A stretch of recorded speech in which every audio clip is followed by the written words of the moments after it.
Welcome to Timely Talk. I'm Audrey Monke. I'm a summer camp director and parent of 5. We're here today to talk about how to raise kids who become thriving adults. With me, I have some friends. Hi, I'm Sandy Rickard. I'm the principal at Lakeside Elementary School in Wayne Highlands School District. Hi, my name is Julian Pons. I'm an 8th grade student in Wayne Highlands Middle School. Hi, I'm Anna Brown. I'm a 6th grade student of Wayne Highlands Middle School. My name is Ryan Jennings. I'm the Executive Director at the Wayne County Community Foundation, but today I'm representing a parent on this panel. Hi, I'm Greg Frigoletto, Superintendent at Wayne Highlands School District.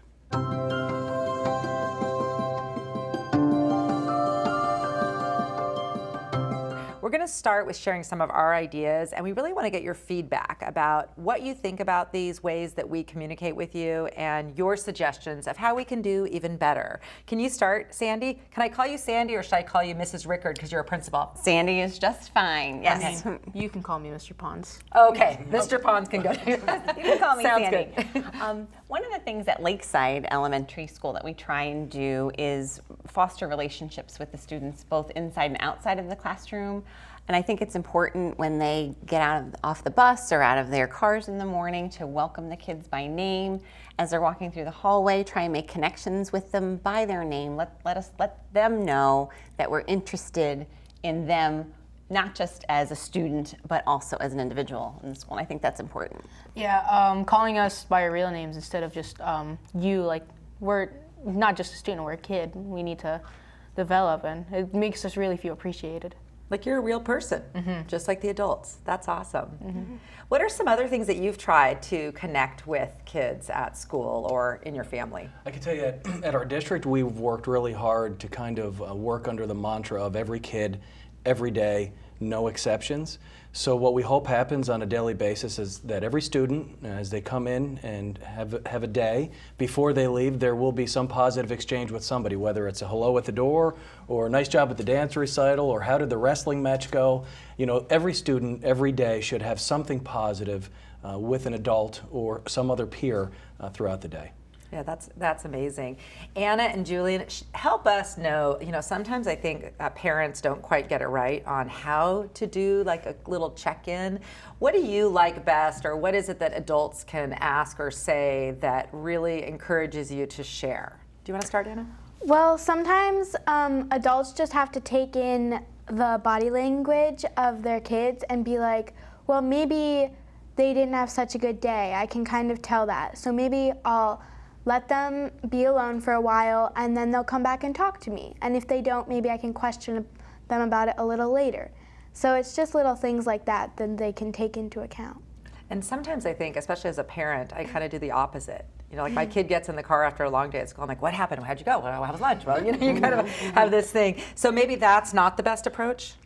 Well, sometimes it is. Like sometimes they have an amazing day and they want to share it with you. So yeah. So reading the body language more. Yeah, some days I could have a bad day, and it's nice to give some space and talk about it later. Yeah, that's great. Give you the opportunity to give you time to decide whether or not you want to talk. Right. Parents, I think, we're often really distracted during the day, so it's so important to take that time with your phone aside and not cooking dinner at the same time, but to, whether it's in the morning or the afternoon or right before bed, to connect with the kids and find out what they want to do that day or how their day went, and ask them those questions that aren't homework related or just logistics of the day. I think that's really important. It's challenging, but really important. Yeah, sure. Authentic exchanges too. I mentioned I like to think I have a nice relationship with the UPS delivery man because I call him by his name and say hello every day, but I know nothing about him. So, above and beyond just calling a student by their name, getting to know a few things that they like or dislike so that you can have that higher level relationship with them so that they know you've connected with them on more than just you're Julian Pons, you're Anna Brown, but I know a little bit about you and you know a little bit about me, I think is important. And I think students are aware of that authenticity. I might know your name, but I really don't know you. And I think when you work at it and you make it a point, you start to develop a relationship way beyond just the familiarity through a name. And that's when it really becomes significant. Yes, there are some communication tools I know that we use at camp just to help everybody have a chance to share. I think, Anna, you have an example of something that happened at school that you found to be a good practice. Yes, so when I was in 4th grade, we did, at the end of class, roses and thorns, our roses and thorns of the day. And we just took that little time at the end of class to see how everyone's day was and like maybe talk about their thorn and their rose. But I started doing that at home, and that was really fun because we did it during dinner, and that was fun. Yeah, I love that idea. One of the things that we do at camp that is, because our whole focus is connection and friendship at camp, we're so lucky to not have to worry at all about grades or anything like that. And so every day we end the day with sharing. And so that every person in the group, including the counselors, has a chance to share something, whether it's their rose and thorn, or we sometimes call it a high and low. Do you think that's a good practice at home too? Yeah, because when you talk about your highs and lows, and when you talk about the low, it kind of, you can make a joke out of it, and we realize that it's just one part of your day, and there are more days to come, and it'll be better. Yeah. I think that's a really important note, that I think we all have a natural tendency, even at the end of a really good day, if there's one bad thing that happened, sometimes we tend to focus on that. So when you direct, roses and thorns or highs and lows, and you really could talk a lot about the highs, it does make that maybe one low seem somewhat insignificant. Yeah. Definitely. I just think it's important because you know how some people in a family talk more than others in general? And sometimes people can interrupt or that kind of thing. When you have some kind of sharing where everyone has a chance to talk, I think that it not only brings you closer as a family because you get to know a little bit more about even maybe what's going on in your parents' jobs and their lives, but also we get a chance to just kind of hear some of the crazy things that are happening like in middle school these days. So I really like that idea of daily sharing.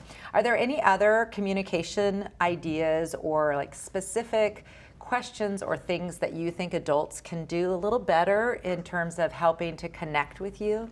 Mainly just keeping space, and like if I had a bad day, like ask me like, do you want to talk about it later, or just keeping the space. Yeah. Sometimes I think we over-talk and we try and dig and then put words in your mouth or other students' mouths about what's bothering them instead of just watching that body language and really realizing that you need space and you don't want to talk it out right then. I think that sometimes that makes things worse.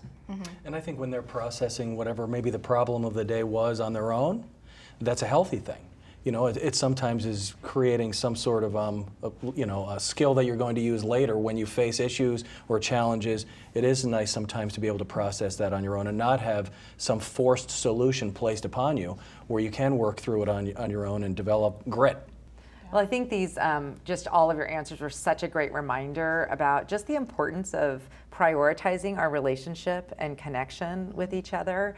Sometimes it does get lost in the day-to-day life. We get so busy that we forget to actually talk to people on a real level instead of just about just like what the schedule is. So thank you so much for sharing all of your ideas about communicating better, and I especially liked your insights about what is and isn't helpful when adults talk to you.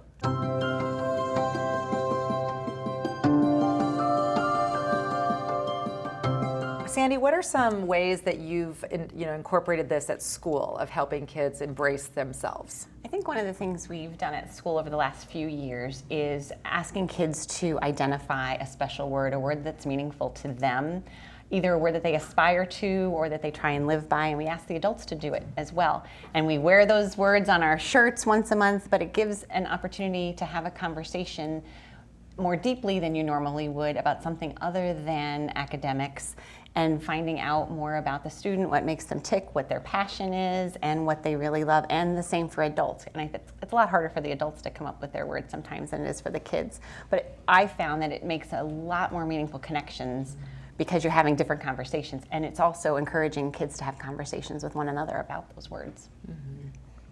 So did you both experience that opportunity to have a word? What was your experience with that? Was that something that you did feel brought out kind of a little bit more about yourself? Yeah, what I used for my word was pride. It made a sense of myself and to show that I'm myself, and I don't have to be you. I can be myself. That's good. That's awesome. How about you? Yeah, and like there's all this talk about like parents telling their kids that they have to be themselves and like the life lessons that they learn from being themselves. But for the kids to be themselves, the parents also have to be themselves.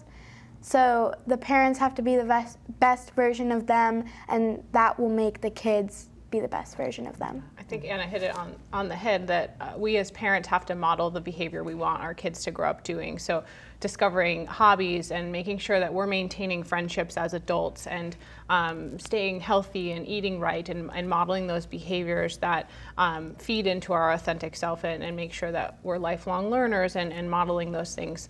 I think you hit it on the head. We have to do the work on ourselves also, so that the kids, if we want them to be raised as thriving adults, they need to see what that looks like. And I think with all of the different perspectives that are being presented here, whether it be at a camp or whether it be in a school or whether it be in your homes, the important thing to note about that is that if from wherever it begins at any of those locations, the emphasis is placed on relationships, then I think there's going to be great success. If there are unhealthy relationships in a home or in a school or at a camp, you're really going to struggle. So if the constant dialogue is always centered around that relational piece, I think everybody benefits. Definitely. And I love especially too, I think adults sometimes feel like we have to present ourselves as like never making mistakes, you know, even though we're human and everybody makes mistakes. So I like that, being authentic. I think, what about at school? What have teachers done that have been really like authentic, that's helped you kind of feel more connected and comfortable? Well, like the teachers, like my teacher now is just kind of flow, and he just goes with it. And it's really nice to have a teacher that's not like, do this math problem and then give me the answer. Like, if we get a different answer, then he'll talk it through with us. And we can call him dude, and he can be like, yo, dude, what's up? And it's just super fun to have a teacher like that, that's not like strict. And I think we as adults sometimes don't recognize kids as equal members of our community. And when you start doing that and getting their opinion, like, hey, we're coming up with the weekend plans, what would you like to do? Do you want to play with a friend? Do you want to take a hike? They might come up with something that you didn't think of, and that connection, because it was their idea, is strengthened. So I think making sure that we're validating the kids as equal members of our community is really important. Sure. I think camp counselors, I mean, a lot of times they're often closer in age, so that makes it a little easier for them to connect. But a lot of what they do is just having fun with you, which I think is very connecting. When you can have like a group joke or something funny, or, you know, call each other dude. You know, I think those kinds of things do just help you feel like you belong and you're accepted and you're really valued and they listen to you. So I love that you have had teachers like that who you really feel like are chill and you can connect with. That's really fun. That's great. Any other thoughts on this topic of bringing out the authentic self in our kids or ourselves? Yeah, you know, I think as you're talking about being a camp counselor, or you're talking about the wonderful teacher you have, for some that just comes naturally, right? But for others, it has to be a mindset that you can actually grow, where you have to recognize and be cognizant of the fact that to have these wonderful students learn, they're going to learn better and have a much more engaging time and successful time in that sort of setting. So it's even if you're predisposed to not having that interest in teaching that way, it is something you could learn. Just like I'm sure at camp, counselors are instructed on very simple things that are going to be engaging, that are going to make it nicer for the kids. And then over time, that just becomes what you do. And I think the same is true in a household, to try to have that sort of mindset where you focus on very specific things to help everybody grow better. Definitely. Yeah. So yeah, we've talked about just that connection piece, like making sure we keep up the communication. We've talked about kind of allowing people to figure out their own self. And I think part of that, you mentioned flow. How can adults help kids kind of explore or find things that they really enjoy doing? Like, what are some tips that you have for us on what it is that you need more of or less of in order to find things you really enjoy? Maybe just personally, just asking, what do you like? What do you want to do today? And seeing what activities, like, do you want to try this out? Do you want to, like, not fully pressuring them, like, you should do this. I think parents tend to plan a lot for kids, plan the activities rather than ask. Or let them try it without a long-term commitment. Yes. In our house, we use books a lot so that kids can discover what they're interested in and what our kids are, which they're interested in very different things. But we use those books to be able to teach a lesson, but they're hearing it from a different perspective of a character that they're really into, or find out what type of book they're interested in and really help foster that. It brings up a lot of conversation in our house around literature. Yeah, It's funny, as everybody's talking, I put myself at my job, and I can tell you that every day when I go to work, I never look at the clock and think, oh my gosh, it's only 3 o'clock. I usually am looking thinking, I can't believe it, it's already 3 o'clock. And part of that is because every day that I go, I really do love what I do. And the time goes fast when you love what you do. And I think for parents, going back to what Anna was saying earlier about being your authentic, real self, a great thing that we can provide is to chase those things and do those things that we love so our students, our children can experience us enjoying them and then learn from that and hopefully have that same aspiration of wanting to find something that you're passionate about, that you love to do. Definitely.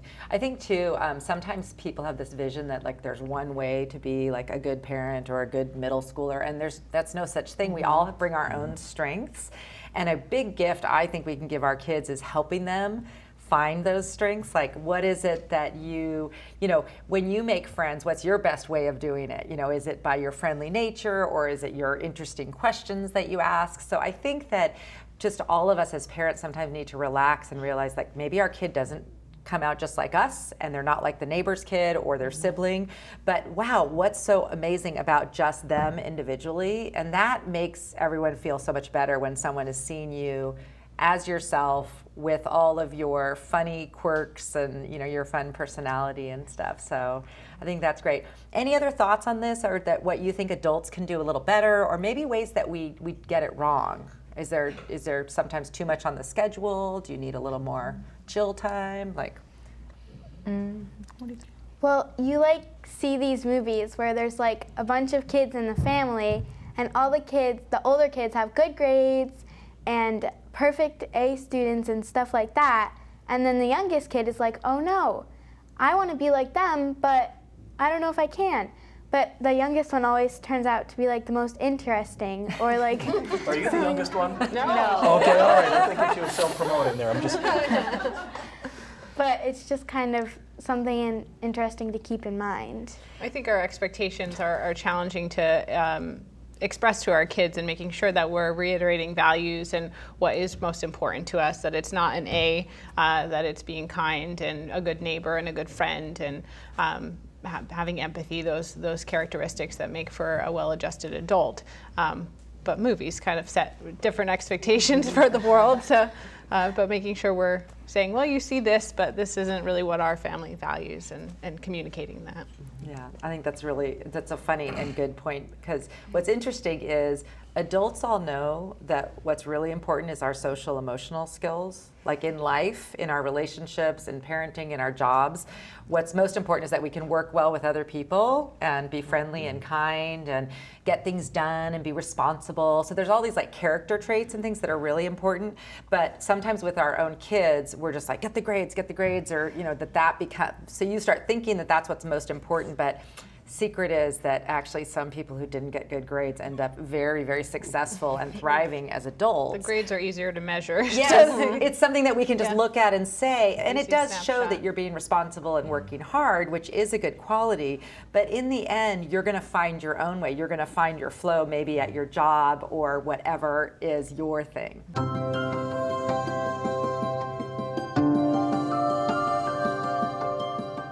A lot of kids right now are struggling with, feeling anxious or stressed out, or even turning to like addictions and things to kind of medicate themselves because they're uncomfortable and life is hard. And those of us who work with kids, we don't want that to happen. We want you to have the best chance ever to grow up healthy and happy.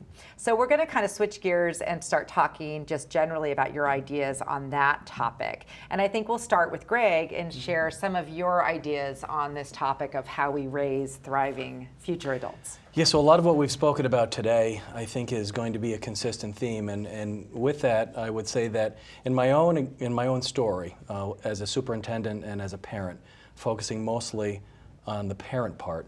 A great question that as a parent I could be asked by either of my kids is, can I talk to you? Right? So when I have the opportunity to be asked that question, of course I would embrace that, because I'm sure it's usually going to be followed by something that's intimate, that's my child, either one of them, would trust that they can confide in me about, and that I might be able to help them with. And I think with any household or school or camp, that relational piece that we keep going back to is really important. So as parents, having children feel comfortable enough to come home and ask that question is really important. I think also just trying is so important, that you're never going to get it perfect. There's no perfect parent out there, and each stage is going to be different, from infancy to adults and older adults as you parent them for their lifetime. But reaching out for guidance or support of other parents that have raised kids or adults that are doing well, reaching out for guidance and learning. That you're never going to get it perfect, but as long as you're trying and trying some different things, that you're doing good. And if I could just add one thing to that, you know, you're kind of speaking to that this is really hard, right? Parenting, teaching, being an administrator, it's hard, but focusing on the parenting piece, because it's hard, oftentimes it's much easier to say yes to things that maybe you shouldn't, and to not necessarily build that relational piece in a healthy way, because sometimes it's easier just to keep things away. But it's the greatest challenge and the most important challenge any of us will ever have. And sometimes I think the voice we hear least is from kids themselves. I don't know if you notice this, like we all, like adults will sit around talking to each other about what kids need. I love having your voices in this. What do you think parents are getting right, and what do you think are things that we could do better in this area? Sometimes parents, when they see you crying or something, just want to go up and hug you, and that works sometimes, but other times it's kind of like, I don't want to be touched right now. Please leave me alone for the moment. So it's just kind of like being able to tell them that and like doing that. Oh, that's such an important point. You're very wise, because I think one of the things that parents, so when you're a parent, you have this little baby and you're just like, I'm going to keep this baby safe, and you never want your baby to ever feel uncomfortable. And so it's our natural reaction when we see our kids unhappy or uncomfortable to want to jump in and fix it really quickly. But I think what you're saying is a real truth of life, is that some of those discomforts are the way we grow and we're learning to be ourselves. And so there are tears and anger and frustrations and failures that are part of how we grow into a thriving adult. And we actually need those as kids, because it's better to have the practice when you're in, elementary, middle school, high school, of just kind of the bumps in the road, relationships, friendships that don't work out, that it makes you sad, but at the same time, you then have time to reflect and learn about how that, what you learn from that, and how you then find friends that are more suited to you, that kind of thing. So I love that. That's such great insight about, just as parents, how sometimes we do need to let you have your own tears and emotions, and not just want to jump in and fix it. I love that. And letting you feel your feelings. I think a lot of times we don't allow our kids to feel what they're feeling and acknowledge what you're feeling, and then talk about it and realize that, like Julian said, this might be a low time, but tomorrow will be better, right, or we've had other highs in the day. I think that we do swoop in and want to fix it or make it better, instead of giving them the tools that they need to grow up and understand what are some things we can do to make it better after giving you the space that you need. There's so many intricacies in it, but I do think that with the anxiety, there's so many kids that are feeling anxiety that we really just need to give them tools to acknowledge it and to plow through it and move forward with it. And also know that it's normal. This is the thing that's weird. Anxiety has gotten this bad, rap, but all of us sitting up here, we were a little nervous, right, before this. A couple hours ago.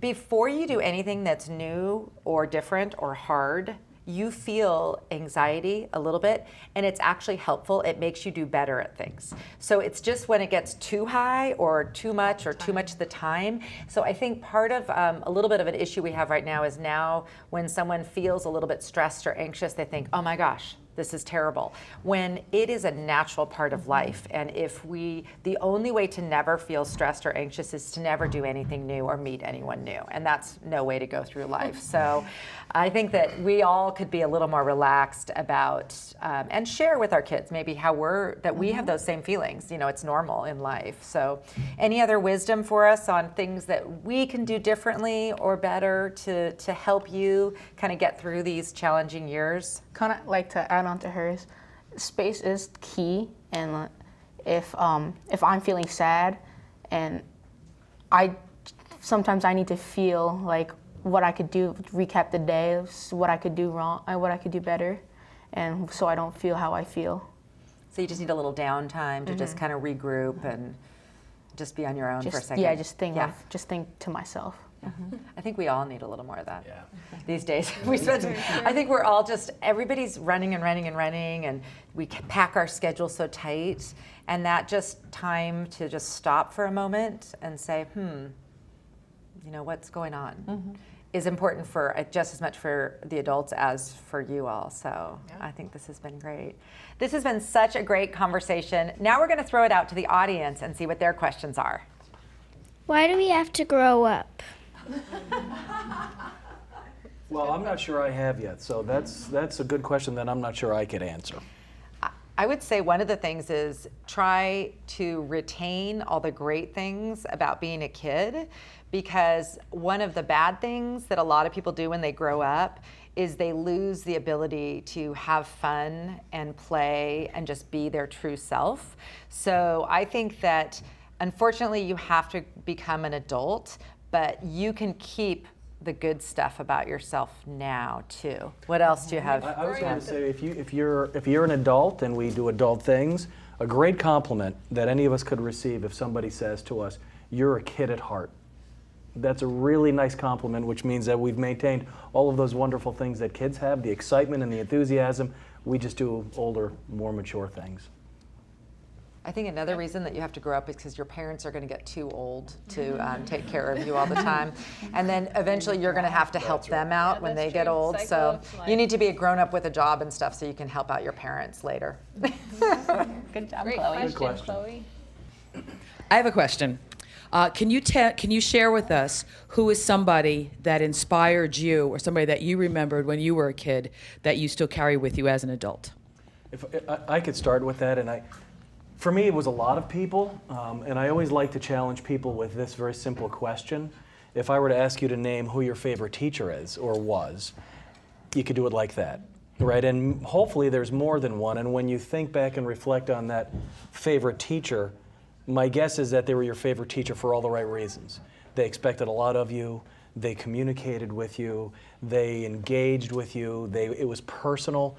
So for me, in my life, I've been fortunate enough to have teachers and adults around me that I felt demonstrated all those things. Yeah. I have my mom, who's here in the studio audience today. As Greg said, a kid at heart, she definitely embodies that.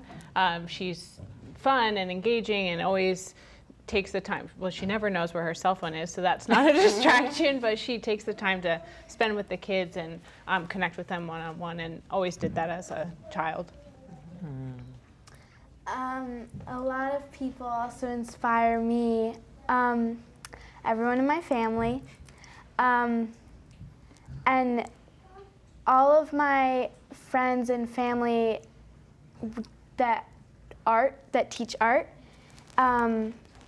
The Bodhi Tree, Heather and Spence, they're like my second mom and dad, and everyone. Well, it has to be my coaches, because they inspired me to do better things and disciplined me in what I was doing right and wrong. That's a good one. My dad, I think, is mine. My parents, but my dad was my high school principal, and he was my superintendent, and just a great role model as a parent too. Never yelling. You talked about that in your book. And I have his class ring on today because this is kind of a school thing, and I take him wherever I go for school. So I'd say both my parents, but my dad. Yeah. Isn't that amazing that all of us kind of had our parents were part of it, right? Parents are, I think, the most important influence, and that is true. Like research has shown too that it's actually, parents sometimes think we're not important, but we really are to kids. And I would say for me, it's my parents. They were very different, and they both brought, my mom was fun and blasted crazy music in the car, and my dad had very high expectations, and so that was really inspirational to me because I realized that you can be both as an adult. So that's really great. Okay, my question is for the children more so, and for the author. When is it a good time not to be too honest? For myself, I find that I'm sometimes very honest with my children, but like when it comes to divorce and things like that, like what are things that y'all are, when's a good time to bring up that for y'all? So I think listening to you guys, what do you feel like is it like age related or like circumstances? Do you have any ideas on this, or when adults should be really honest and tell all the details versus maybe being a little more general? Depends really on the age because like if you're 4 and they're going through a divorce, you don't really know how to explain it. Explain it differently, but like not going into age, really. details. Middle school? Yeah. You got to be straightforward because Okay. if you don't, then they're gonna figure it out eventually, and it could cause a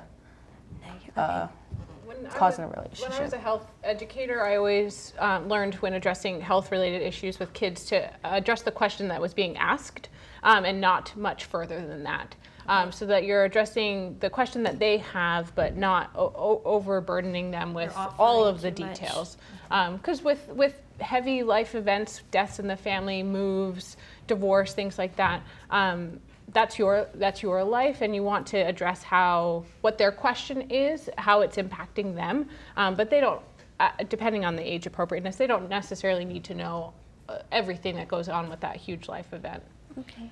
And I would say too, it's important, kids really, and it's appropriate, they're very self-focused when they're young, so they just think about the world from their perspective. And a lot of times they misconstrue something happening outside as being their fault. So I think it's really important that the kids always know that this is an adult thing, it didn't have anything to do with them or their bad behavior or anything like that. And I very much agree that not too much detail, and speaking as a camp director, and I'm sure you might agree, a lot of parents get divorced, and I think it's so important that they partner and keep their kids as their top priority, because then the kids seem to do much better. So if they know that their parents are on the same page, are going to meet about things like, what activities they're doing or what's going on or what the rules are at home, it's so much better for the kids to have that consistency and to know. So I think that reassurance, if you're going through something like that, saying, yes, this is sad for all of us, and here's how we're going to make sure that things are good. On your birthday, we're still going to all go to dinner together. On this, be very how it affects them is what I think they're most interested in. I don't know, is that? Yeah, and I would say that sometimes too much information can start to make it very confusing for the children, because each parent might have the tendency to try to provide a one-sided perspective, and that's really not healthy for anybody. So answering the question and reminding them that everything's going to be okay, Right. and not trying to paint one or the other in a really negative light to further confuse the children or even try to plant a perspective. Correct. Okay. Yeah. All right. Well, thank y'all. Thank you for that question. Next question. Hi, I'm a mom of 3 really energetic boys who are all here right now. And how do I become less reactive to bad behavior or behavior that I don't approve of? So I'm very expressionative. Which is very developmentally appropriate. So part of it, I think a lot of times as parents, the disconnect is we're expecting our kids either to act like adults or to act like we did when we were their age, and each person is uniquely different. And I think what I would say is look at each of those active little boys and see in them those amazing strengths that you see in each one of them. And remember that maybe some of the things that make it difficult to sit down for dinner or maybe really tackle that homework with enthusiasm have some really great advantages, later on. And we don't want to squash all the strengths because they don't fit into our, box of how behavior is supposed to be. I do think that kids really like to have attention. And so if we can give them a positive attention, it can somewhat lessen the negative. What are your thoughts on this? How about you? Were you a busy, active boy or not as crazy? I was kind of calm, but what I've learned is that every kid has their own personality, and they need to react in different ways. So I find that I have more patience for the energy when I've taken care of myself that day. So days that I haven't been able to get my own physical activity or my own mind ready for parenting, I have a harder time with giving patience to the energetic little ones. They need to run a lot and ride their bikes too, a lot. Like I used to take my two boys, I like to run, and I would have them ride their bikes from a very young age. Usually I would have to promise like a donut somewhere along the way, but that's okay. But I think active outdoors is really good. It calms you down. I think as much time outside playing and running around, if you have a basketball hoop, whatever, I think they need as much time, especially outside of school. And if you can like walk or run to school, that helps the day better at school if you can get out some energy ahead of time. So I don't know as much as, is that helpful at all? It is helpful, but in that very split second, so I'm not so expressive at that very moment. It's hard to think about, they're super great, amazing strengths. Correct. Okay. But you know what I mean? Yep. Oh, we know. We talked about this yesterday. Yesterday she said ignoring them. Yeah, well, yeah. They have a ton of them. They do. But I would say also, ask yourself in that situation if they're rammy or they're having fun playing, however they are, why are you trying to address them to stop what they're doing? So is it something that's dangerous? Well, then of course you should. Are they going to hurt themselves? Well, yeah, of course you need to say something, but if it's just because you're tired and don't want the noise, is it really the right reason to say to them, stop playing? No. Right? And then if they are just that energetic, I think those suggestions of finding a great outlet to do it.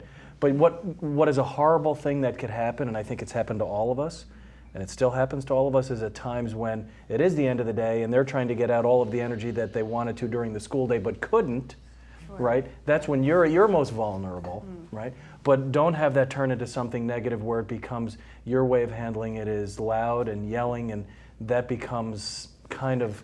We've all been there. Yeah. Finding your own space. Right. I know. chill spot. Chill spot. I've shared a ton of times. My son, the 4th day of kindergarten, came home from school and said, "I'm not going back next week, Mom." And I thought, "What's wrong? Don't you like school?" And he said, "It's a really long time to be good." And I realized, I was trying to, horn him into, you come home from school, you sit down, you do your homework, and he needed that release. He needed to go run, and we needed to talk at dinner time. Like that was but I had to realize too, I was the one getting loud and trying to yell over, and when I walked away, things weren't always done the way I wanted them done, but I had to have that give and take for my own sanity, and they're just being kids. Right. And your own just calm down strategies. I think we're all different. I'm kind of a hyped person, so I can tend to react quickly. I think just figuring out some simple tool, whether it's a stress ball or a deep breath or music, put your headphone in. Walk away with some headphones in. If they're being loud. Okay, thank you. You're welcome. Thank you, great question. Next question. I always think that parents should express themselves when they have a bad day. What do you think? Definitely. I think it's a great idea for parents to be honest with their kids about their feelings. I recently, as of yesterday, started a new job, and I was explaining to my son in the morning, I need you to get up out of bed so that we can all move nice and smooth this morning. Mom's feeling a little nervous. So being honest with our own feelings and how our day has gone is important, so that not every day is perfect. Even with other grown-ups, I think we need to do that. I think it's good to acknowledge that you're having a bad day. And I know when I do that, it snaps me back into thinking about the highs of my day. And okay, it's just I just got up late and I had to rush. That's not the reason to have a bad day. But I agree with you completely that we need to be more truthful to ourselves. And I think too, this is something that I think happens a lot. So we oftentimes, when we have something difficult happen, like at school or at work, we take it out on the people we love most, who we know will take it from us. So sometimes we're frustrated about something at work, and then we kind of get snappy or naggy with our children when we get home. And so I agree with you that it's much better for us to say, oh, I had this difficult thing, so I'm not in a very good mood. So I'm sorry I wasn't very patient with you when you asked that question. So I think that's so insightful. That's such a great thought, and it's very true. We tend to, unfortunately, be the most unkind to the people we love the most, which seems weird, but that's kind of how it is. I would agree, and we need to remind each other in a family that we're in this together, we're on the same team, and I would echo what you said. Oftentimes we forget that, and we do take it out on the ones that we're closest to, but we really are in this together. So if you share your highs and lows, that helps. So if you get your parents to share their high and low and you share yours, everyone can get on the same page. So you could help with that in your family too, is just by sharing your things that are going well and things that aren't going well, and then that can encourage your parents to do the same. Thank you. Good question. Well, I'm so impressed, with all of the questions, and especially to the parents. Thank you for just being kind of vulnerable and asking difficult questions, because all parents have these same questions, but it's very brave to ask them. And to the kids, wow, very wise. Aren't we impressed? I mean, today, I think the lesson of today is that the kids could rule the world, and we'd all be in a really good spot, because they do know what's going on, and there's a lot of ways that they live that's better than what we start doing as adults that is not as authentic. So I appreciate that for sure. This was so great. We thank you so much for joining us for this timely talk. Is there anything that you would like to add as a wrap-up for our day? I would say, for me, coming from, again, the different perspectives that we all brought to the table today, whether it be students or administrators or parents or camp directors, it's a great opportunity to realize that we truly are all very similar in whatever it is that we're doing, and that all of us could learn from each other as we did today, and it kind of fosters that growth mindset where we all hopefully will leave here realizing we could do a little better, and hopefully there'll be some takeaway on how we can actually do a little better. Yeah. There's never going to be a perfect way of this and a perfect day.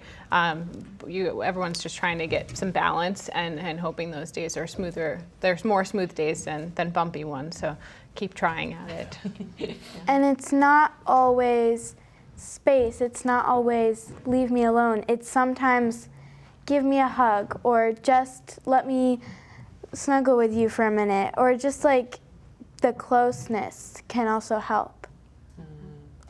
Always have patience with the little ones, especially because every one of them has a different personality, and they could be calm, one could be loud and excited all the time. So patience is key in all of that.